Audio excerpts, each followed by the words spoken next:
Hello and welcome to episode 272 of the Smash Accept podcast. I'm your host, Michael Royer. You can find me on Twitter at DynastyDadFF. We have had a crazy upbringing here of the last 8 weeks, and now we move into week 9. And Snook and I have been telling you guys a lot that the tight end position, the running back position, the landscapes are changing completely. And tonight we're going to really hit on those tight ends. We're going to talk about how some of these guys are ascending, who to buy, who to sell. Nobody better to chop it up with than my main man Snook. How you doing, brother?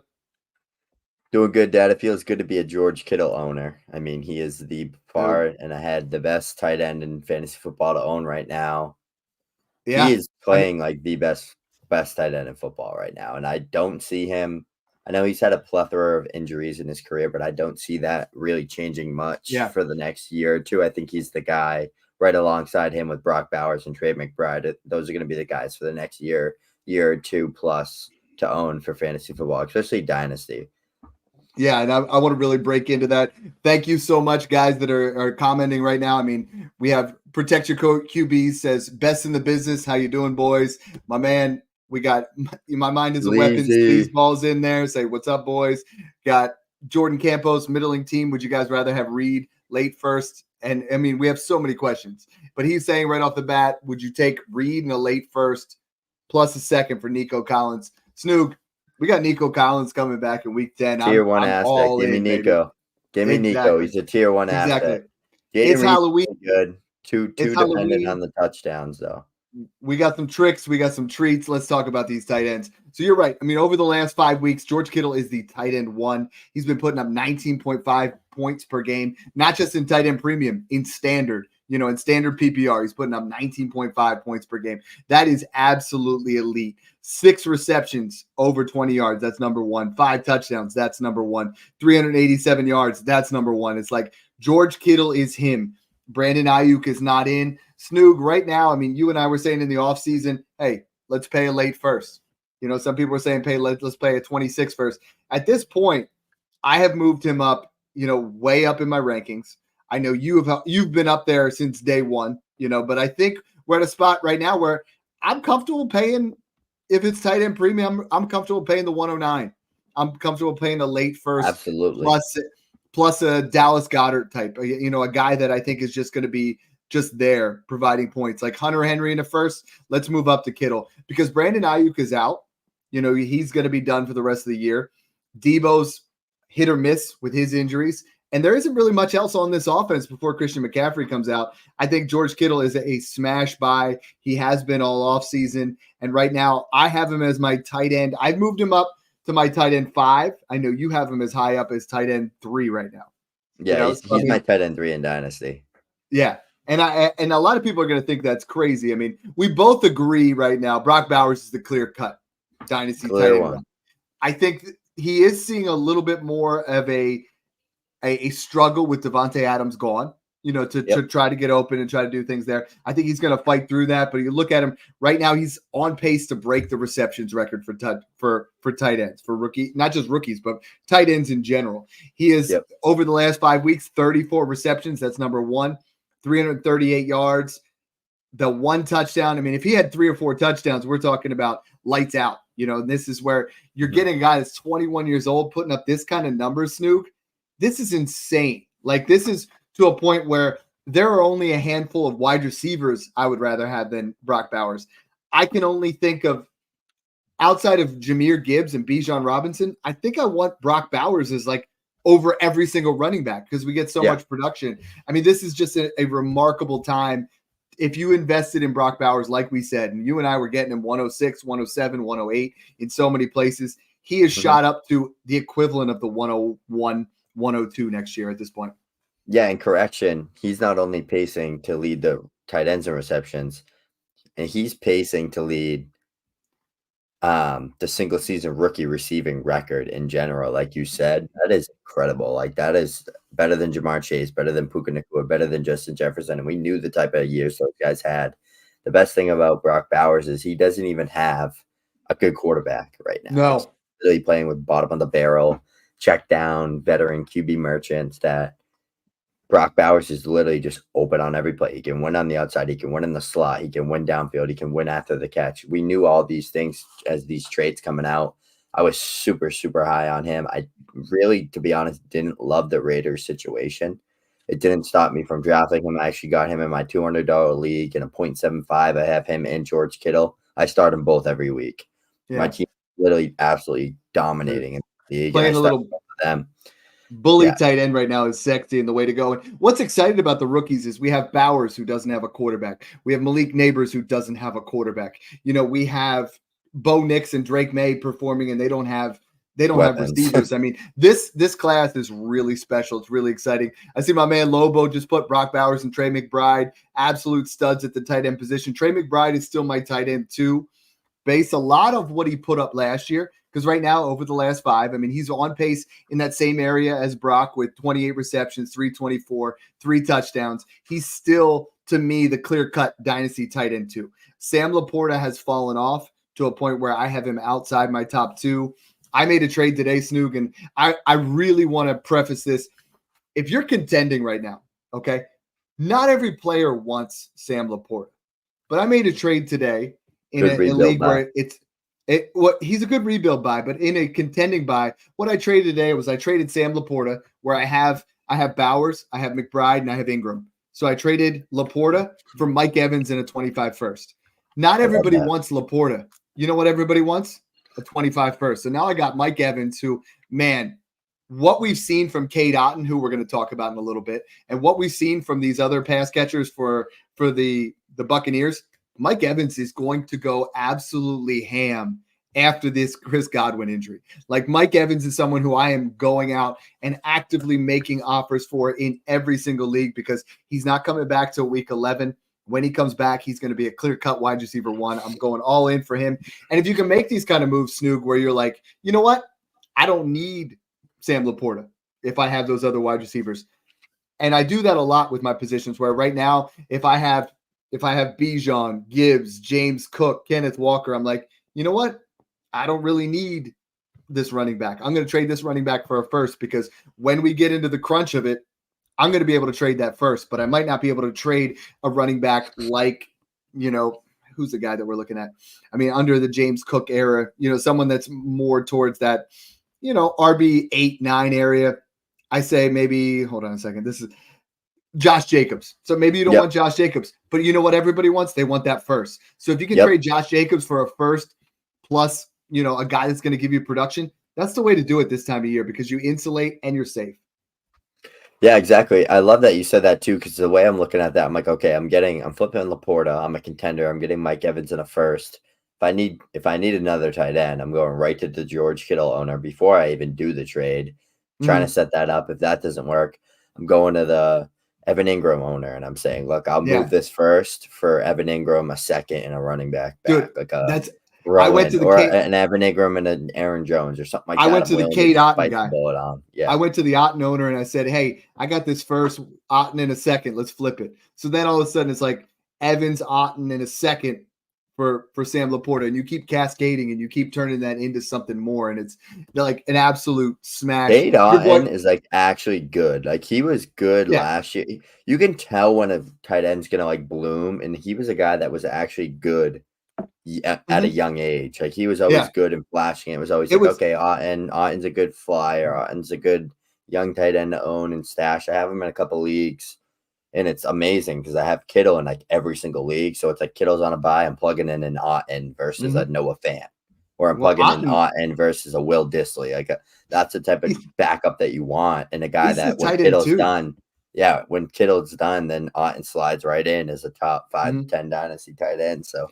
And Otton's on that McBride where it's like it takes a couple years. You're going to see it. If Chris Godwin does not goes down to injury, I don't think we see Cade Otton emerge like this, right? Like, I think it's still those two guys. But now you're seeing him 39 targets in the last 5 weeks. Yeah. Almost 300 yards, 4 touchdowns. He's here to stay. I do think when Mike Evans comes back, that's going to dip a little bit. He's going to start coming down a little bit more towards reality. But I think he's moved inside the dynasty tight end 1 rankings. We got a bunch of comments here. Jay Gondia says big regrets not sending Waddle for Bowers at the beginning of the year, but hope Waddle would perform. That was one that I know I suggested. Smash the Bowers side. We got to really make your moves there. Your boy Super Hot says Kincaid in the second to tear up Smash. to Bowers and Kittle. Smash either of them. I'm doing either of that. I am trading Kincaid straight up for Njoku. I mean, I want to go over, my new top 12 in Dynasty. You would? End. Oh yeah, I want Njoku. I want Kittle. You don't want anything to do with Kincaid anymore in Dynasty? So, I'm fine owning him in Dynasty, but from a redraft perspective, I want nothing to do with him. I have Bowers 1 in a tier by himself now. I have McBride 2 in a tier by himself now. Really? I don't want anybody else in that area. Yeah, I agree. I still have Laporta 3, Hawkinson 4, Kittle 5, Njoku 6, Pitts 7 in the same tier. And I know I have all them worth the 107 to 109. If I'm contending, I want Kittle or Njoku. If I'm rebuilding, I want Laporta or Hawkinson. Pitts is starting to really play really well over the last couple of weeks. Then my tier 3 is where it gets really interesting. I have Travis Kelce, Dalton Kincaid, Tucker Kraft, Evan Ingram, Mark Andrews, and Cade Otton.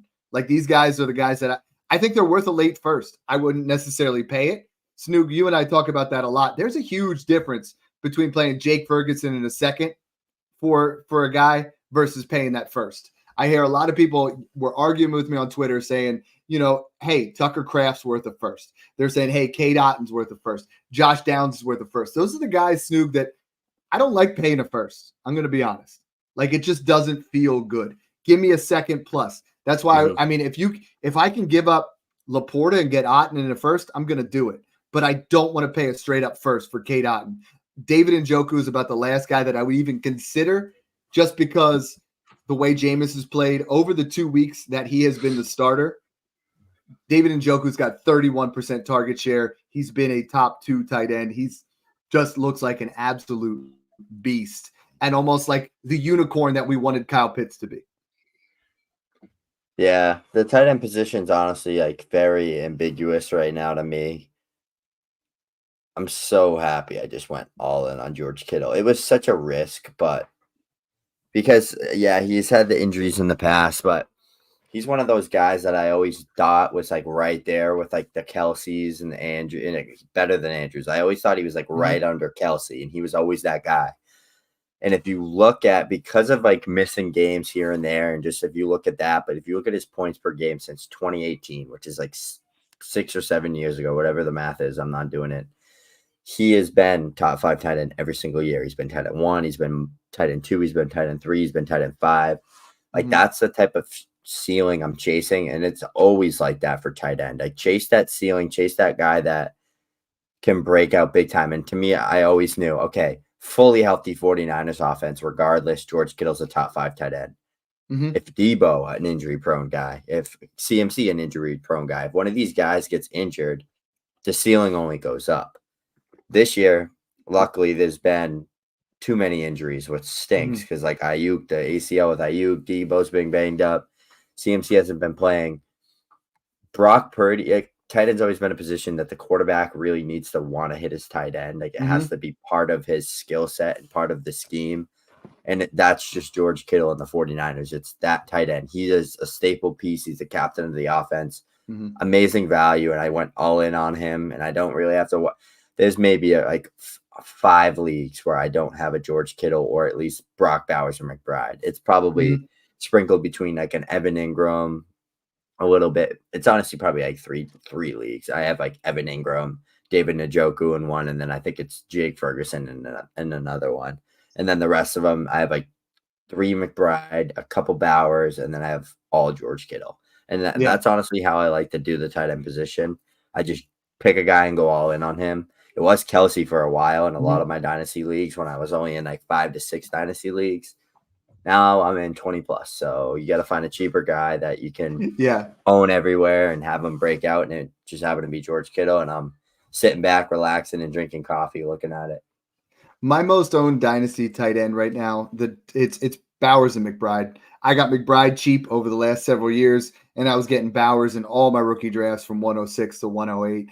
So it's like I sprinkle in a little bit of Kittle, a little bit of Njoku, and then I have some Ingram late. And that's where we're at. I have a lot of questions here on YouTube, and I got to tell you guys, the only way to guarantee that we're going to read your question on on the podcast, on the live streams, is if you guys hit up those super chats. I'm going to hit this one for you, Mark, because you've messaged in here multiple times, and I appreciate that you support the stream. Thoughts on trading Tyreek Hill for 2 firsts mid in 26 and 27 in a rebuilding team? If you're rebuilding, you don't want Tyreek Hill. I always say that you want one of those assets to be something that is concrete.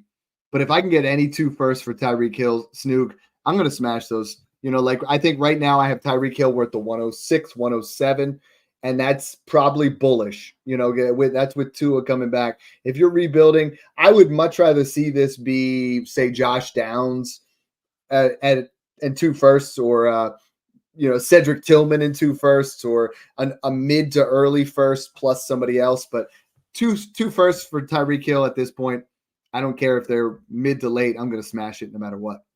Yeah, I think you got to do that too. And I never get caught holding the bag on those expensive bets and rebuilds. I've been dealing with a couple guys here that in some of my leagues, like this one guy, one of my buddies has Tyreek Hill. And he had a team that fell apart. He has Tyreek Hill, Joe Mixon, and then just young guys. He doesn't have his own pick. Just because he doesn't have his own pick, he is holding on to Tyreek Hill and Joe Mixon with all his might and will not give me Tyreek Hill just to make the other guys pick bad. I say to him, why would you do that? Just strip it down, take the L. You already traded your first and build for 2026 or build for 2027. This is like the worst thing you can do. So never do that. Like even if you don't have your first, take the L. You made that mistake. Next time, learn from it. Don't trade your first away. If you have a team that's unsure, always wait till week 6, week 7, week 8, like Dad and I always say, before you sell your first, because it could put you in a lot of trouble. And don't be someone that is scared to sell vets and take advantage of that. Like I'm offering a first, a second plus for Tyreek Hill to this guy, and it's going to be a mid first probably. And he won't even take it. He goes, nope, I want 2 firsts, or I'm not touching it, or I'm just going to keep him and try to just have the best record I can to make my pick better. Yeah, it's just like that's how you lose in Dynasty, and that's how you get caught holding the bag on these vets, and you're just going to ruin your team doing stuff like that. Sleazeball says, hey, some of the best advicees you can get, drop them the super chats, 2 absolute goats, put the pumpkin on there. Sleazeball, we absolutely love you, man. I appreciate that. This is that time of year where we're really trying to Snoog. We're 8 weeks in. We're looking at the home stretch now. We got to find these guys that are going to win that championship for you. And I think one guy that you can do it under the radar that you and I have been on for quite some time. Everyone was saying Luke Musgrave is the guy to own for the Packers, and it's like Tucker Kraft has literally become the second, if not the primary target here for Green Bay. I mean, 25 targets, 265 yards, 5 touchdowns, 3 receptions over 20 yards. He's been above and beyond what any of us could have expected.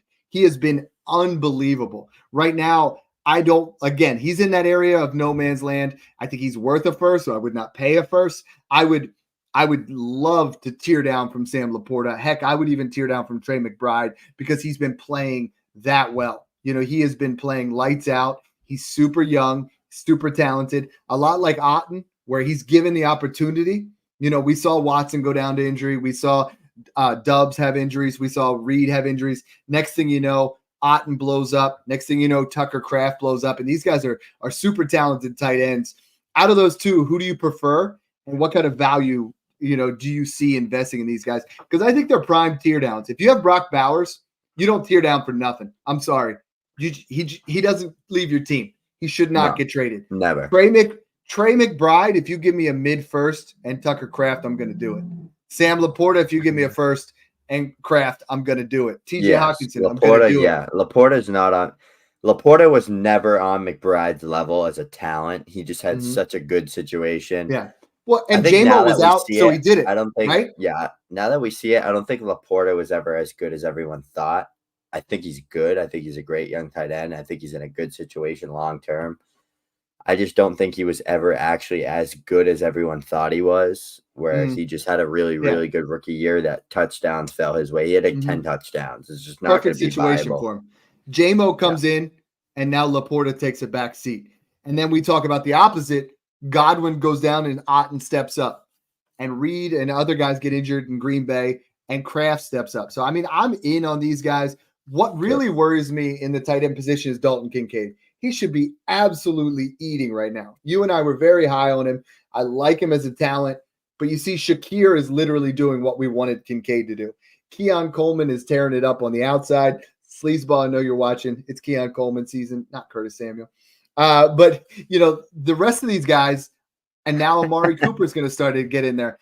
I would sell Dalton Kincaid for any 25 or 26 first at this point. Doesn't have to be mid. It's any. I'm like at that spot. I want you to throw me back in Ben Sinnott, Hunter Henry, something like that. But I'm willing to sell him for any. I'm really willing to move off. And I know maybe that's too soon, but I think at the tight end position, we just got to go there. Yeah, it's tough. I actually like holding Kincaid just because he's Allen. He can be Allen's guy. Hopefully, we just need touchdowns to fall his way a little bit. Mm-hmm. I mean, he looks great. He's one of those guys that you watch him play, you watch him make plays and watch him catch the ball. You're like, yes, like Kincaid, stud, first round tight end. We all thought he was, and then it's like he's not on the field a lot. They're spreading the ball around. Like, I don't think there's other than if Amari settles in, I don't think there's ever going to be a guy, even Keon's looking great. He's going to be a good playmaker for the Bills. I don't think there's ever going to be a guy where it's he's the guy right now in this Joe Brady offense. It's literally scheme, spread the ball around, everybody eats, let's go. And that's how it's working. And Josh Allen is one turnover playing this way. They finally did something. We're back-to-back big games from Keon, which is exciting for me. Another guy has had back-to-back big games is Kyle Pitts. Kyle Pitts, 314 yards, 4 20-plus yards receptions, 2 touchdowns, both of them last week. And that's in the last 5 weeks. He has been the tight end 5 at 12.9 fantasy points per game, and he's become viable now. So what do you do with Kyle Pitts, right? There were months where you could not get squat for Kyle Pitts, right? Now we're at a spot where you can get a late first for him. What are you doing with Kyle Pitts? Are you using him to tier up? Are you using him to tier down? Are you rolling with him? Or are you flipping him even up for, say Kraft, Kelsey, Andrews, Njoku? I want nothing to do with him. I'm done too. I'm done. I'll tell you why. I have 0 shares. I traded my only share in the offseason. I don't own any of him. Because he was that guy, much like Anthony Richardson, and we missed on Anthony Richardson. He's literally the Anthony Richardson of tight ends. He costs more than what he was worth. You paid his ceiling. Remember, he was the first-round starter pick. Oh, my God. Oh, Richardson? Oh, yeah. And Kyle Pitts was there, too. It's there's guys that, you know what? It's great that you drafted him in your rookie draft. If you got him at 106, 107, whatever you did. After that, it was too expensive. You're not going to be able to get him. You're not going to be able to go to that area. I'm going to throw a couple. Mark Andrews in a second or Kyle Pitts. Andrews. Absolutely. Mark Andrews he's coming back. He's tight end 8. David Njoku or Kyle Pitts. Njoku. How about Hunter Henry and the 201? Pitts. It's close because Hunter Henry, since Drake May has taken over, 222 yards, 3 receptions over 20 yards. He's had 6+ targets every single game, and he's the tight end 11.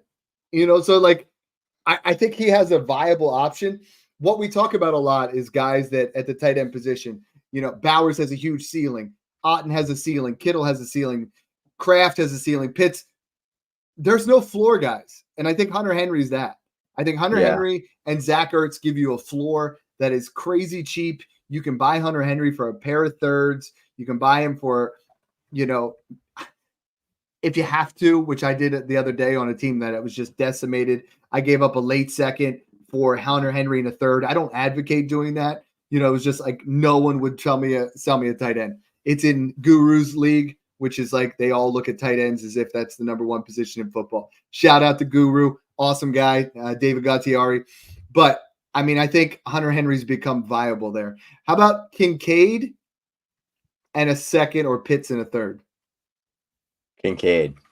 Okay. All right. I can get behind Kincaid. I'm taking Kincaid over Pitts in a second.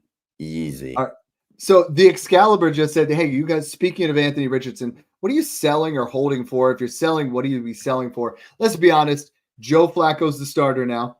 Okay, so we have to look at that. Everyone's talking about how great Josh Downs is going to be. I think that makes him better. I think that makes Michael Pittman viable. I think Michael Pittman becomes a flex wide receiver 3. I think Josh Downs becomes a back end wide receiver 2. I think Joe Flacco becomes a back end QB 2. And Anthony Richardson, we know he's tired, right?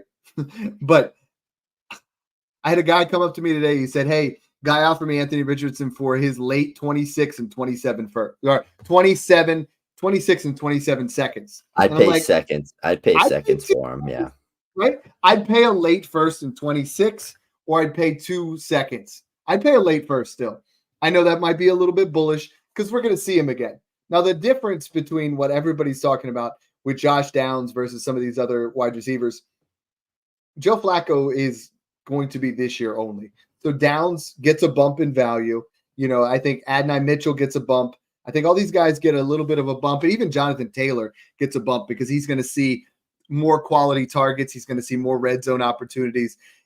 Anthony Richardson is just really just a case of, man, this sucks. Like you did this with Fields. You did this with Richardson. We invested in, and now you're out. You can't sell. And we always have those cautionary tales of selling at the right time. Yep. If you invested in Fields in the offseason, you bought him for a second, right? And then he started 4 games and you could flip him for a first. Anthony Richardson will be a starter again sooner than later. You're going to be able to flip him for a first. If you can get a second or a pair of seconds or a second. And I mean, I offered him a second and Jameis Winston for him. And the guy's like, I'll get back to you on that. Like the fact that he's even saying, I'll get back to you on that, it's worth it. You got to kick the tires there. Yeah. I'm excited to see how Adonai Mitchell blooms because on film, he's all 22, and I've seen a lot of clips. He's absolutely cooking out there, like cooking left and right, open. He should have like 5 or 6 touchdowns this year. But A-Rich literally was just that. It's bad. It's like 30. It was just like 30%, man. Dude, it was just so bad. It's like buy low window on Adonai Mitchell, all the Josh Down hypes right now. Josh Down's great. He has his role in this offense, but Adonai Mitchell literally is coming from Michael Pittman's job. Like Michael Pittman is not good anymore. Like he was never good. I always thought he was just force-fed volume. People thought he was like this elite route runner, this great player. I never thought he was great. I thought he was a good, solid player, but he was never great. And it's showing now that he doesn't have Gardner Minshew that can't throw the ball past the sticks, feeding him the ball at the 8-yard line every time. So our guy Life says, hey, opinion here. Superflex 0.5 AJB, PPR. not close either. 25 early to mid first, 26 mid first, Ladd, Bigsby, or AJ Brown and Brock Purdy. It's Purdy. It's Purdy and AJB. But here's the thing, Snook. Is there a more underrated wide receiver than AJ Brown? And is there a more underrated quarterback than Brock Purdy right now? Brock Purdy was QB7 last year. He's QB8 this year. And a lot of people are selling him for random firsts. And I'm like, what the heck? Like, I'm buying him. I own a lot of them right now. I own a ton Once of Brock CMC's Purdy. back too, that offense is going to be ripping if CMC comes back healthy. He's my QB2 in Smash 14, 15, and 16. Like I went in, I'm like, he's just too cheap. He's got a little bit of rushing upside too lately. Have you noticed that? He's been getting like 30, 40, 45, like 38 rushing yards a game. Like I'll take an extra 4 points a week all day long. He has a 16, 17 point average week, and then he gets you 5 points on the ground, and it's 22. So little things like that can make a difference. He's been playing lights out. He's got Debo back healthy, Kittle back healthy. Once Jennings is back healthy, Pearsall getting into the mix, getting comfortable down the stretch, and then with CMC back fully healthy, it's going to be lights out for Purdy. And they got a shootout schedule up ahead of them. So he's the best kept secret at the quarterback position. The best kept secret in the fantasy football world is this Discord you and I have built, man. It's got all of our rankings, all of our trade advice, start sits, roster constructions, patreon.com/smash accept. You guys join now for $5 a month. This was our best month yet. 82 new subscribers, not a single one left. You guys are like jumping in there. You know that this is that way that's going to put you over the top. It's got all my super flex values. It's got all Snoog's rankings weekly and throughout the month. I mean, we are taking care of business. We are putting you guys in a position to absolutely smash your ROI. Because let's be honest, Snoog, like everyone's like, yeah, it feels good talking about your ranks. It's all about money. It's all about building connections and winning money. And that's what we do in there. There's so many friendships, like there are guys that are in the Scott Fishbowl, like Eric, who, yes, I did stomp you this week, in Scott Fishbowl 14, but we got guys opportunities in that. Today, Mike Groth, I sent out, he just messaged me, just got the DJ Moore autographed jersey. Can't wait to get it framed. Like we're Awesome. doing things that nobody else does because that's what we're trying to do is we're creating a community that no one else has. You guys can join that for $5 a month. Honestly, it's the best out there. So let's talk about some more trades because that's really what we're all about. Mark Fisher wants to know Hockenson or McLaurin and Ridley. I already have Bowers. I don't care if you have Bowers. You're keeping Hockenson. You want it? If this is Dynasty, I don't know. If you're gonna drop a trade question, just put if it's Dynasty or redraft. Yeah. And if it's like tight end Dynasty, I want Hawk. He's back this week, baby. Terry's old, like old when you look at the number, but he's like just hitting his stride because it's taken him so long to finally get a QB. Like Terry's such an underrated, like top 15 wideout right now, just balling out week after week. You can get him for a second. He's like guaranteed a couple deep shots a game from Daniel. It's like those two are building that connection, and it's only going to get better. I don't know. Yeah, I'd take Hawk value-wise, especially in tight end premium, full PPR. But like if I'm contending and I have like a Kittle or I have a Bowers, like in this situation, I'd take Terry and Ridley. Ridley's another guy, like a sleeper guy that now that he doesn't have shitbag Levis throwing him the football. Exactly. If Mason Rudolph, because he was running track events, like he was getting open all the time. Kay and Rook, someone last week, is it crazy to start K. Dotton over McBride because of the receiver situation in Tampa? Is it crazy this week? I wouldn't do it against KC. Don't do it against KC if you're going to do it. Yeah, and I think start McBride. He's the guy there right now. Rest of season, is going to be a top 10 tight end. I think until Mike Evans comes back, he's a top 5 tight end. I think there's really nothing. Everybody was like, "Oh, it's Jalen McMillan. We're gonna roll with this, or we're gonna go with Sterling Shepard." It's K. Dotton. It's gonna function through him. He's been the tight end too. I think we're definitely going that route. You know what I mean? I think we got to go out there and build. I watched the whole breakdown on the Cardinals offense. The way they're using it right now is it's literally like Trey McBride's like the volume underneath guy, and they're using Marv as like that outside X field stretcher kind of. Third down, you need someone to go make a play. It's him. That's what I've found, and I don't like is Marv has over 10 targets. Like they got to keep feeding Marv. He's an absolute monster. Absolutely. I don't like that he's the one that's starting off slow, and BTJ and Neighbors are getting all this love because I do think that Marv should damn well be in that conversation, if not above both of those guys, or right there behind Neighbors. I still think Neighbors is just a better wideout. Like. You could always tell Neighbors was more electric, more fit for today's NFL. I just always you have an opportunity to buy Neighbors now. Yeah. I've been seeing a lot of people talking about 3 guys are all studs too. And same BTJ. People have been saying BTJ in a second for Neighbors right now is like because they've closed the gap. Neighbors is a lot more talented. You should be buying there. Yeah, so Scarface, he said, speaking of tight ends in the Smash Accept League, I took over an orphan. I drafted Bowers at 108, then traded him for JJ McCarthy. Did I make a mistake, Chico? Yes. Yeah, Chico. It's the eyes for me. You got tricked by the eyes, Scarface. Yeah, I mean, I think McCarthy's going to be fine. I think he's a nice dynasty rebuild type buy. But Brock Bowers is the man. That's what you want to go. We've already covered this, but Dave Heilman, amazing guy on Twitter. You guys got to make sure you guys follow him. Doing a lot of great things with Dynasty Dorks. You guys really come out in droves when you guys are doing these kind of questions. I love it. Again, Super Chat's the best way to get in there. Snoop, Travis Kelce's had a bit of a resurgence. Tight end 6 over the last 5 weeks. What are you willing to pay to get Travis Kelce? Is it an early second now? It's no longer a first, heavy right? Tight end premium. If I don't have Kittle, McBride, Bowers, or like Evan Ingram, Njoku, I'm paying an early second all day, or I'm paying a pair of seconds mid to late. Yeah. I think I think he's going to give you those weeks where it's just a Kelsey Mahomes show. I know it. I know we haven't seen it too much lately, but he was still tight end 1 in points per game last year, and he was still pacing to come out to be easily the tight end 1. And there was some good tight ends last year, so yeah, he's still got it in him. I think it sounds stupid to say, but it's almost like they're saving him and like saving his juice and keeping him healthy because he's that's at what that I was point in his saying. career. That's what I was saying when Rice was there. You're like, yeah, when okay, they need that first round bye, he's going to start going off.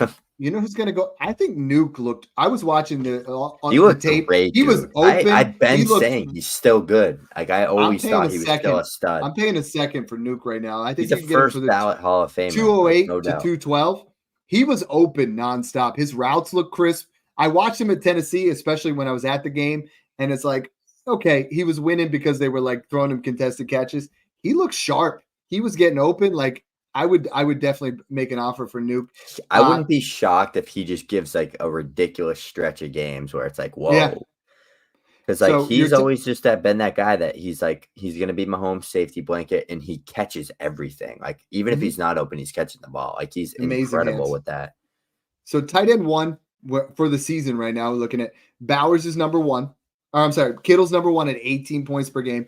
Bowers is number 2 at 14.1. Trey McBride at 13.2. And we've been pounding the drum for those guys. Njoku's 11.9. Pitts 11.1. It was really surprising that he's moved into the top 5, tied with Tucker Kraft and Kelsey. And then it's Cole Kmet at 11.0. A lot of people really are big on Cole Kmet. I personally am not a fan, but you can't argue that he's put up some pretty decent weeks. What are you doing with this Bears offense in general? Because Caleb Williams he's been sharp some games, throwing for 300 plus. Other games he's been down. It's been back-to-back horrible weeks. Is it DJ Moore a buy? Is Cole Kmet a buy? Or is it just Swift from this offense? I mean, that's the questions I get asked the most right now in the Discord are, what are we doing with Caleb? What are we doing with the Bears?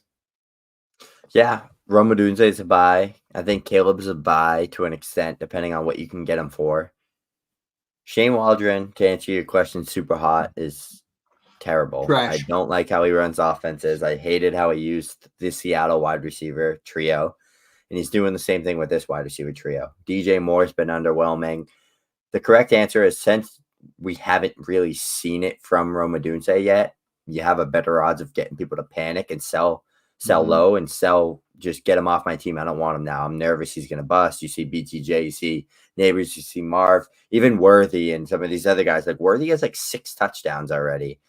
Xavier Worthy was 170-yard touchdown miss away from Mahomes from being like a 14-plus points per game scorer in his first 7 weeks. So there's been a ton of good rookie wide receivers that have flashed. What are you paying for those two? Rome and Worthy now. I'd pay a late first for Rome. Worthy's so much better and more fun of an NFL player rather than an actual like fantasy football asset. Just because, just right now, I think there's a world where he could become more of a fantasy football asset. I don't know. Are you paying a late first still?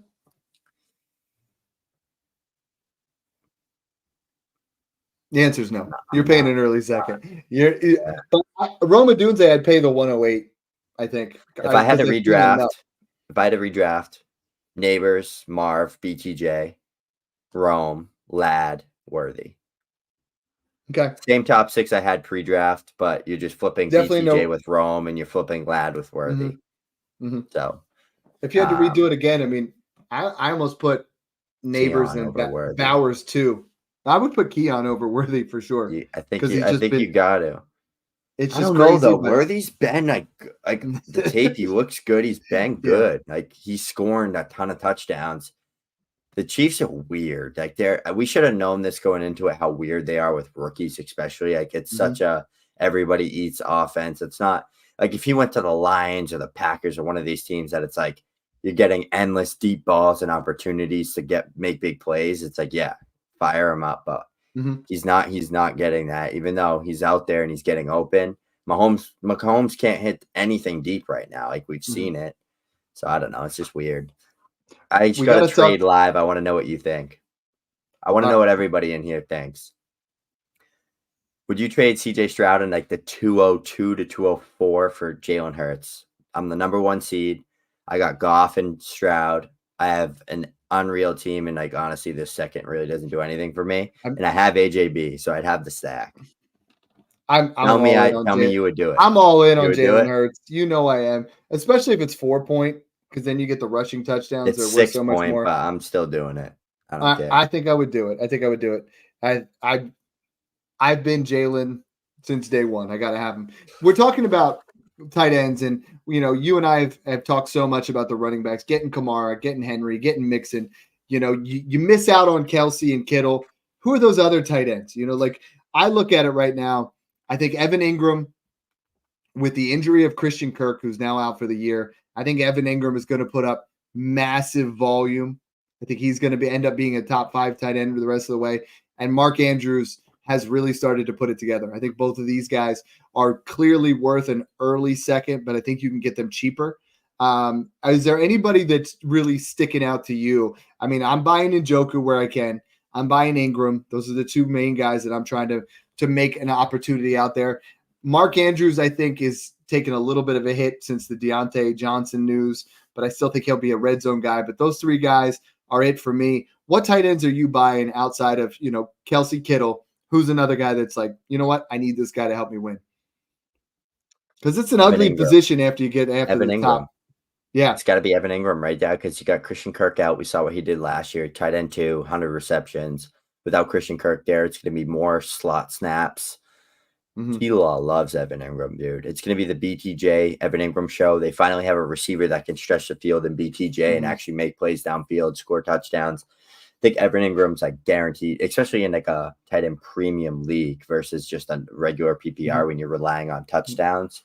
I think Parker Washington's going to score more than – I think he's going to score more than Kirk was. Like, he's better than people think. Yeah, I think Evan Ingram in like 0.5, 0.75, even full tight end premium. 0.75 or full, I'm paying a late first. And especially a 26 first because you're just getting a guy that you're going to get 6 to 7 receptions, 5, 6, 7 receptions a game. That alone, you're getting 10 to 12 points in like in a full tight end premium league, or a 0.75, you're getting like 9 or 10 points, and then the yards. So I think that varies.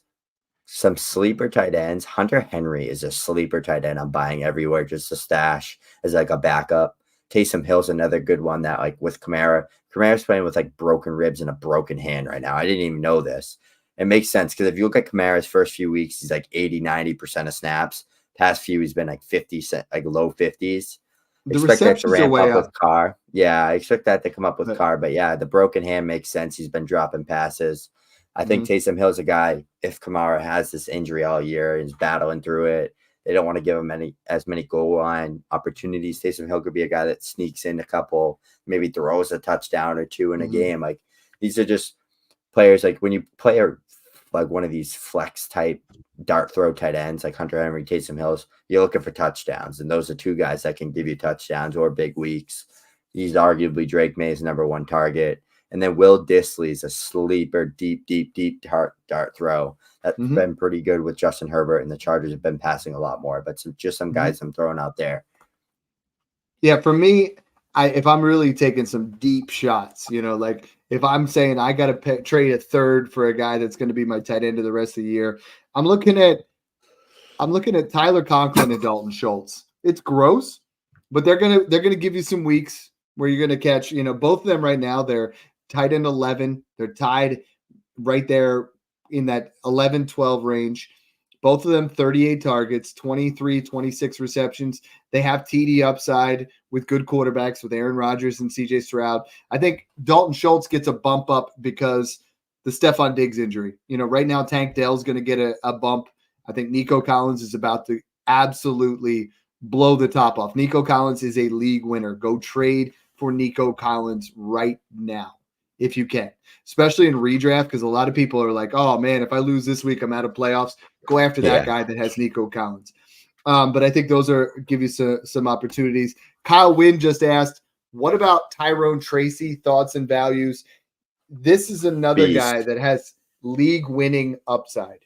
Someone that I was wrong when I said don't draft him into the late second of your rookie drafts, because this guy, I forget about the age.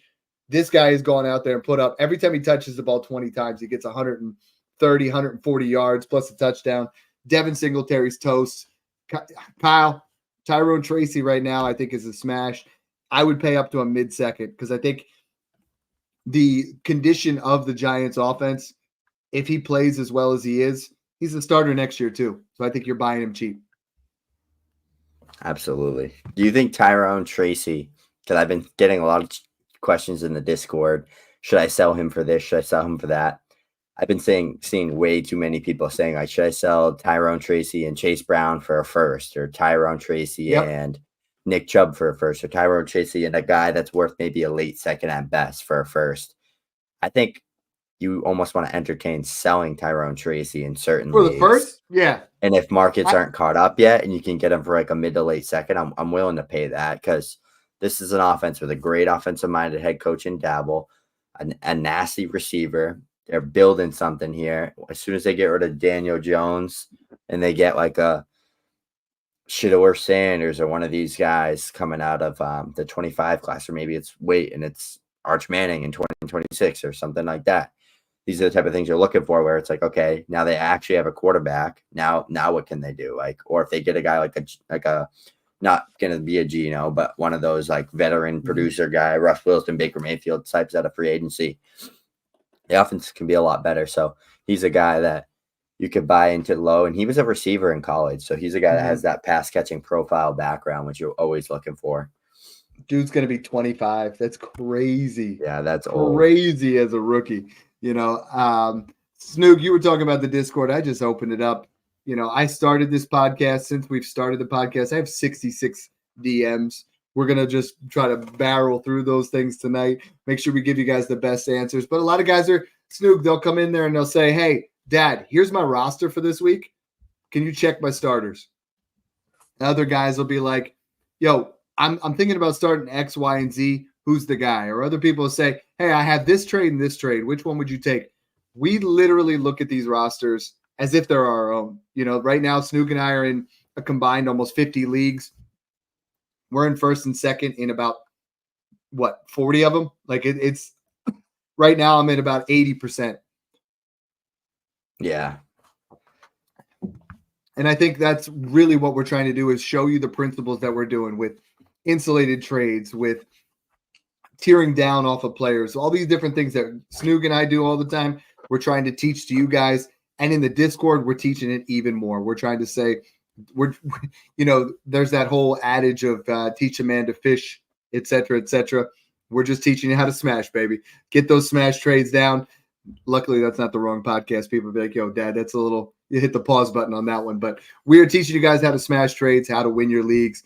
And that's the place to be right now. So, Snoog, anything else before we wrap up here? I mean, we hit the tight end position hard. Everybody's been asking about tight ends. We're here to hit it the best we can. Yeah, no, I mean, main thing is just make sure you guys tune in to all the stuff we're putting out on Twitter, daily threads, just stuff to try to help spread awareness, help you guys with trades, advice, who to pick up on your waivers, that type of stuff. And then it goes even deeper into the Discord. Dad highlighted it. All of my rankings are in there. My rest of season rankings, my weekly rankings are updated. All my dynasty rankings are in there. You probably won't ever see my rankings on Twitter. They're exclusively for our Discord members right now. That's the way I'm doing it. But man, that Discord is bumping. We got like almost close to 460 people in there right now. And every time I check it, it's like 20 plus DMs, 20 plus messages. And it's like people are literally like, Snoop, you guys should open up like a tip option, because you guys are just busting your asses off all day long. And it's cool though. It's cool to, like, when I'm really working for my actual job and I can like step away and take like a 10-minute break, go in there, answer some questions, get back to what I was doing, maybe lunchtime, check it in the morning, at night. Just something cool to do, help people out with their teams, roster construction. Do I rebuild? I'm 6-2. I lost this guy to injury. What can I do now? Like, these are questions we're answering 24/7 in there. So make sure you check it out. You sign up through Patreon, link in our bio, and then you get the invite email to the Discord. So yeah, it's honestly, it's been an absolute blast. We love doing it. Guys that are in there and loving it, there's the link right below, patreon.com/smashaccept. We're putting things out on YouTube all the time. Make sure you guys are following us on there. Thanks again for tuning in, guys, and enjoy the process.